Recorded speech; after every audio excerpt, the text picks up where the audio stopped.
想你的天空渐渐的，想你的阳光软软的，想你的云朵是粉色的，咬一口甜甜的。爱上你就像蜜糖遇上阳光，融化弥漫，再冷的冬天也会感到温暖。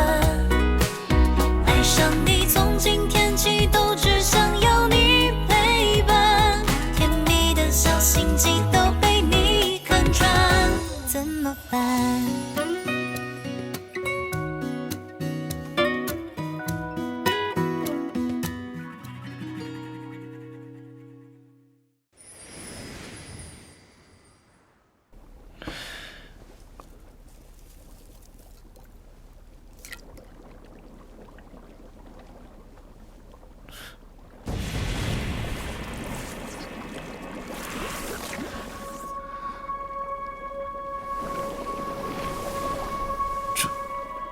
大人，雷捕头回来了。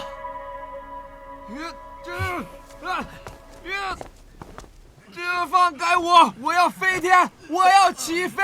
老大，雷捕头跟发了疯似的，绕着金珠城跑了一圈，半点疲惫都没有。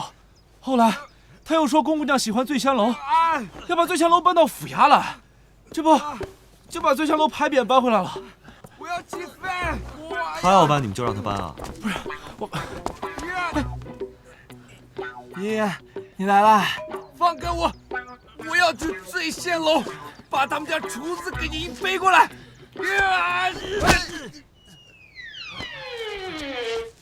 看什么看？把人给我抬走！林大人，先走了。如果我没有猜错的话，孙府的锦鲤之所以纷纷跃出水面暴毙而亡，也是因为中了五色散，所以鱼骨才会成黑紫之色。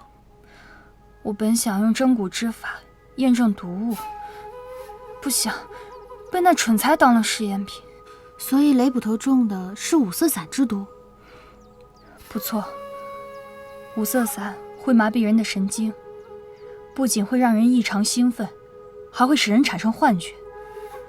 我怀疑孙仁也是中了五色散之毒。如此说来，孙仁之所以看到江梦于城里登仙，也是幻觉。五色散的毒，于人而言不能致死，也许是凶手先给孙仁下了毒，而后把五色散余下的毒投入了鱼池，销毁证据。但五色散毒对鱼而言的确是剧毒，所以鱼池中才会出现鲤鱼跃出暴毙的异象。所以这一切都是假象。爷爷，雷捕头他没事吧？你要不要请于大夫来看看？不用了，我会亲自治好他的病。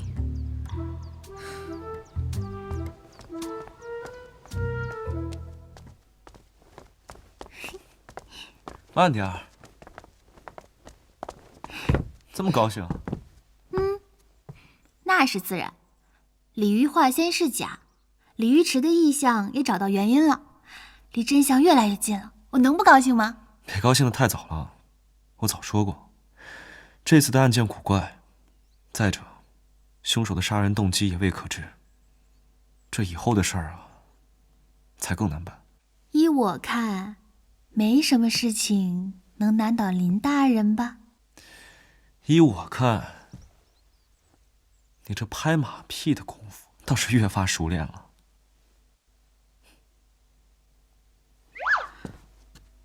我去看看傅文渊，他一个人容易胡思乱想。不行，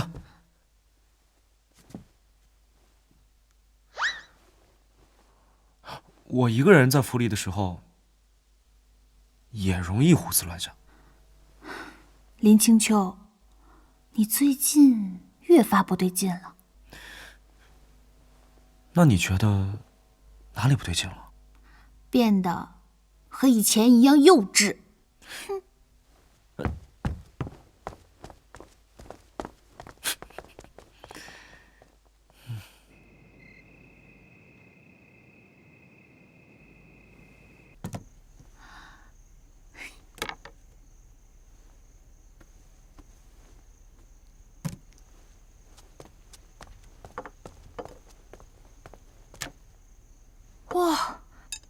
这做的也太好看了，下次我好好教你。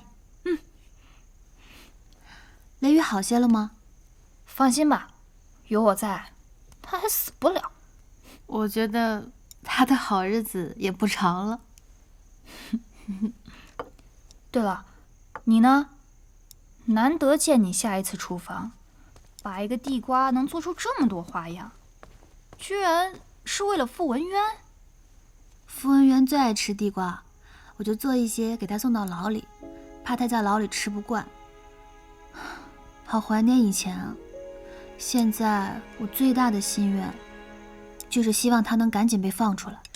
那，你知道他对你的心思了？知道了。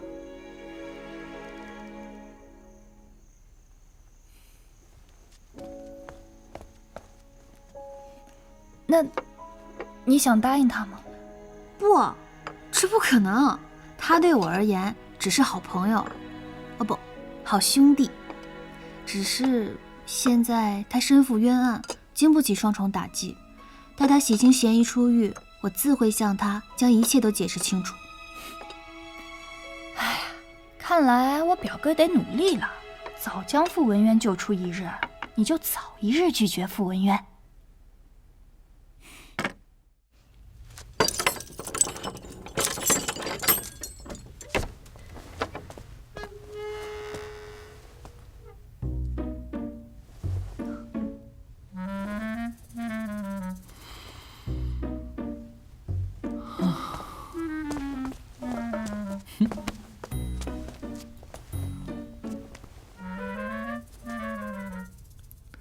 都这个时候了，还有心思玩地瓜？你真是不怕死啊！哟，好大的醋儿啊！我当然怕死了，怕我死后啊，鹿儿为我伤心难过。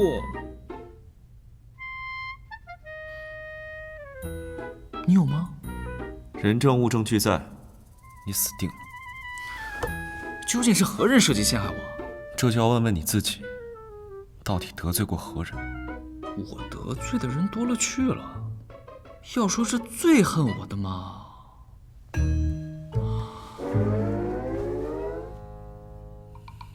本官要你死，还不必这般费劲。孙秦九已经将折子递上了州府，2日之后，你是安然归家，还是人头落地，这本官就不敢保证了。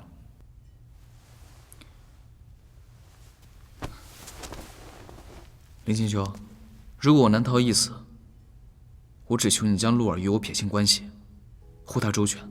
那是自然，本官自会护鹿儿周全。还有，你千万不要再招惹他了。虽然鹿儿平日里大大咧咧，但是你们2人之间的事情一直都是他的一个心结，跟你在一起只会让他伤心。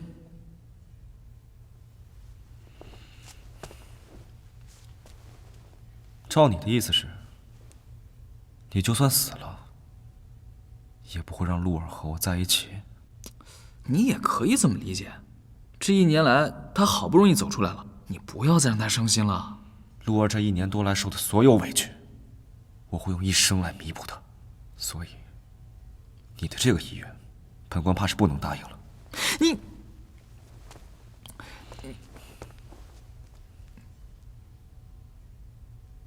我已命人去找小玉，现在只有他能证明你的清白。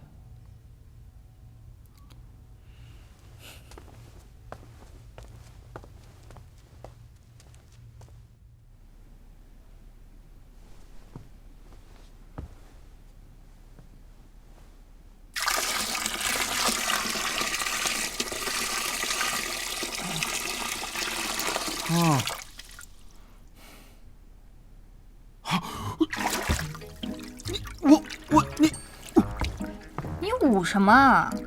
见惯了尸体，你这副皮囊也没什么好看的。我怎么在这儿啊？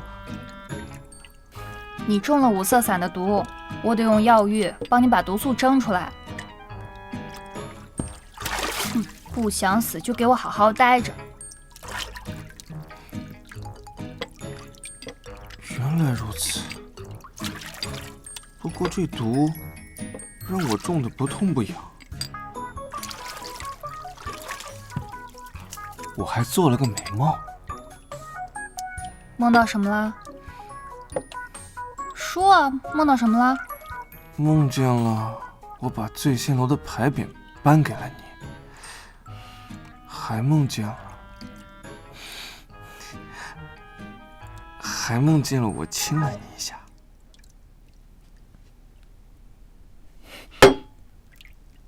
好啊，日有所思，夜有所梦。好你个雷雨，敢一想本姑娘！雷雨，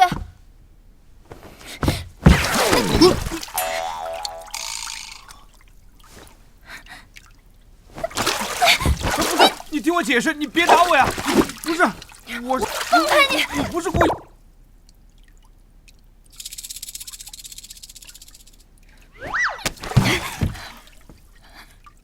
趁财！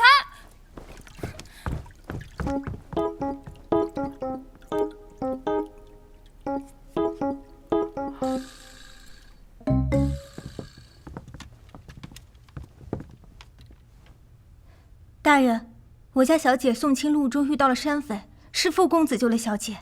小姐为了报答傅公子，便将白玉玉佩送给了他，并非坊间传闻的定情信物。小玉所说句句属实。成亲当晚，你一直陪在江小姐身边，可曾察觉到有什么异样吗？喜宴一切如常，但是入洞房之后，小姐突然叫我找姑爷来。可曾说过是为何吗？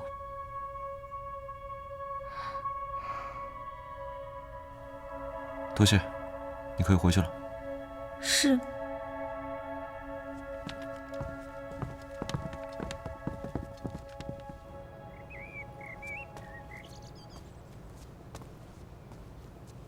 孙老爷，您怎么来了？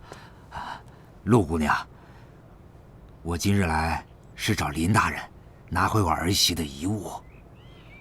那个白玉玉佩？啊，正是。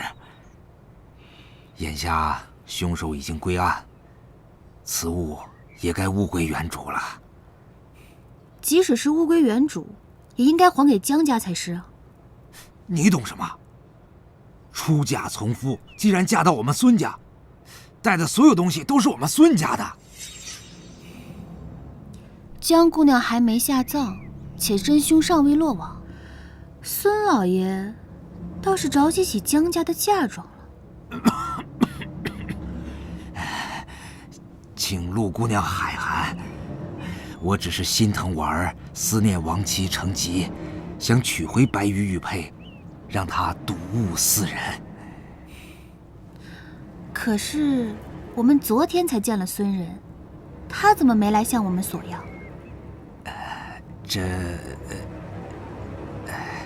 不对，江梦鱼的尸体刚被找到，孙老爷就叫林大人赶紧杀了傅文渊，现在又来寻江姑娘的遗物，孙公子都没有出面，您这个当公公的倒是鞍前马后，着急得很啊。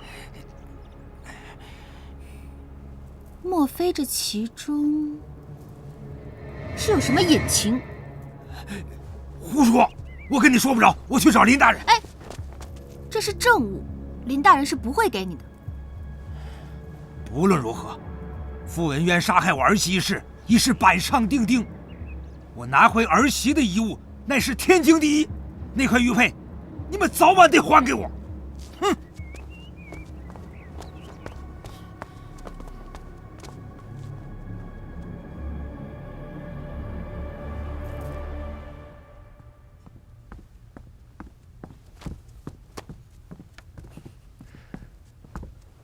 洛儿，你方才去哪儿了？真乌寺，我有事要跟你说。且慢，先让我猜猜，我们想的是否一致？孙清九有鬼。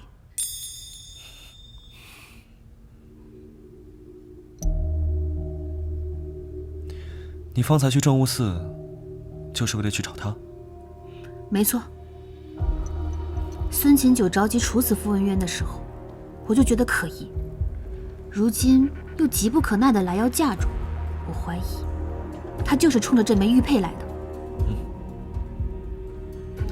江梦鱼的丫鬟小玉证实了两人并无私情，而孙琴九用通过这白玉玉佩一口咬定二人必有私情。回想当初，也是他强塞给了傅文渊一个合理的杀人动机。对了，方才我正要去政务司，没想到你把他带来了，我们还真是越来越有默契了。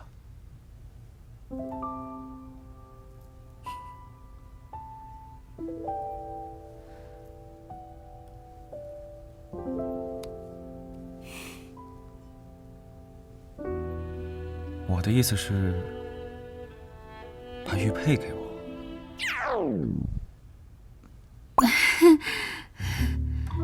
说清楚嘛。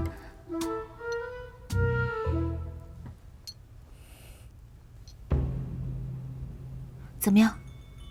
此玉来历不浅，曾是西域楼兰古国的国宝。楼兰古国？此玉为双玉玉佩，一墨一白。白玉取自天山雪域，而墨玉取自龙穴地卵。多年前，西域楼兰为与我国交好，曾将其中的墨玉玉佩献给我朝，而先帝又将其赐给季太师。季太师是谁？一个落马的大贪官。那这枚玉佩一定很值钱。何止是值钱，简直是无价之宝。传闻中，只要双玉合并，便能找到传说中的绝世宝藏。若是得到宝藏，或许可以改变天下诸国的局势。哦，原来是这样。对了，还有一事蹊跷。小玉方才说过，在喜宴当晚，江梦鱼曾多次催促他，将尚在喜宴中宴客的孙仁叫回去。江梦鱼为何要这么做？当晚他一定是知道了什么。看来我们有必要去孙府一趟了。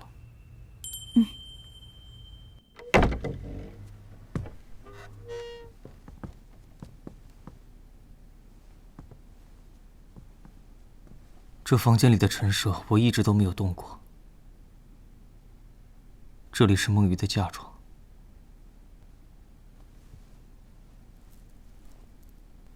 不知孙公子可否认得此物？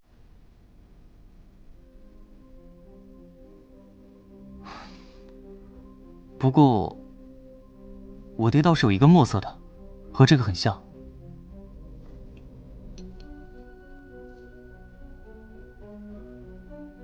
我家娘子的东西都在这里了，二位请自便。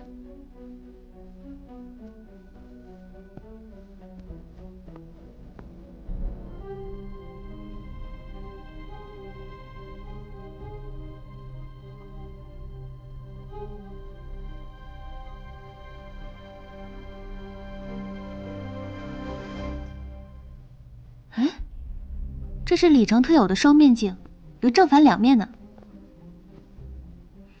南一先生还真是见多识广啊。我去过李成，这个双面镜当朝的皇后娘娘都在用呢。青铜淬火，粉玄锡，磨白腻，工艺甚是巧妙。尤其是这个双面设计，你看，按下这个铜扣就能翻一面呢。你看。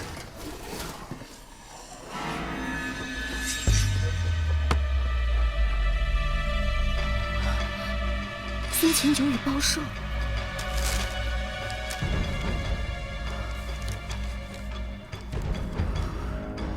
孙琴九果然与江梦鱼的死脱不了干系。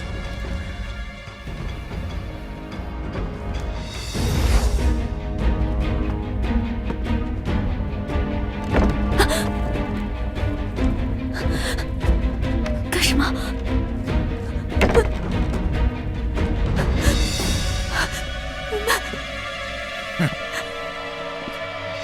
儿媳啊，既然都嫁过来了，将玉佩交与我吧。我刚才不是说过了吗？玉佩不在我身上。少跟我装糊涂！快把白玉玉佩交出来！玉佩真的不在我身上。快交出来！打死你！交出来！快把玉佩救出来！打死你！交不交？交不交？快给我交出来！交不交？交不交？交不交？玉佩真的不在我身上。交不交？交不交？交不交？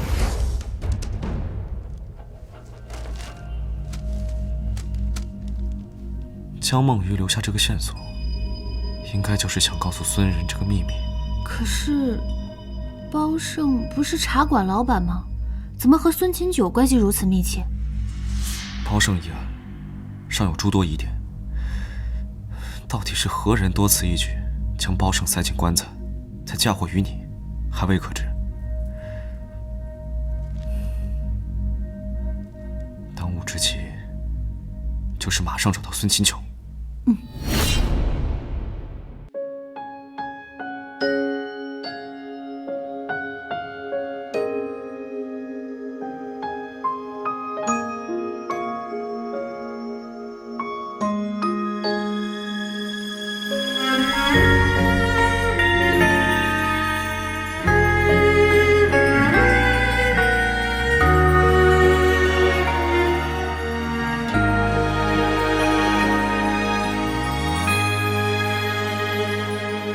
试过9次挣脱，双手不再紧握，就算重返寂寞，不像是爱过。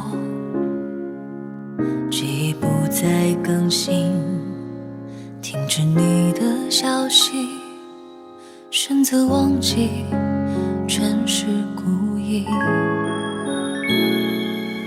试过接受蹉跎，假装比你洒脱，干脆闭上眼睛，不看那个我，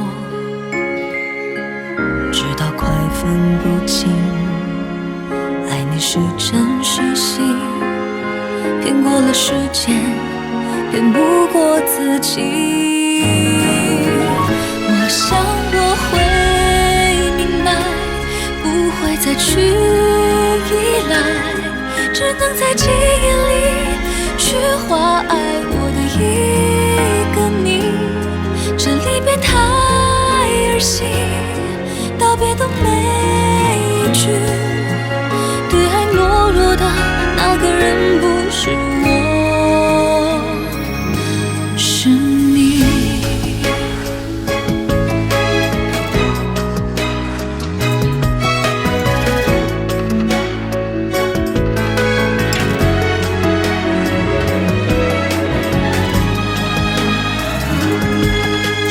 接受蹉跎，假装比你洒脱，干脆闭上眼睛，不看那个我，直到快分不清，爱你是真是戏，骗过了时间，骗不过自己。我想我会明白，再去依赖，只能在记忆里去画爱我的一个你。触不到你的爱，该来的都未来，这结局比真相难猜，难猜。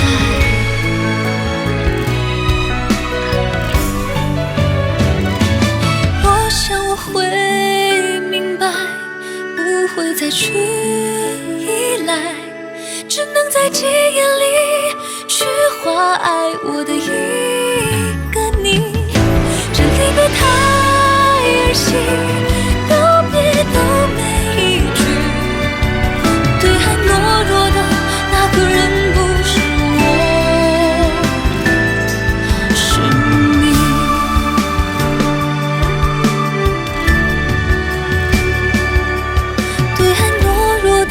那个人不是我。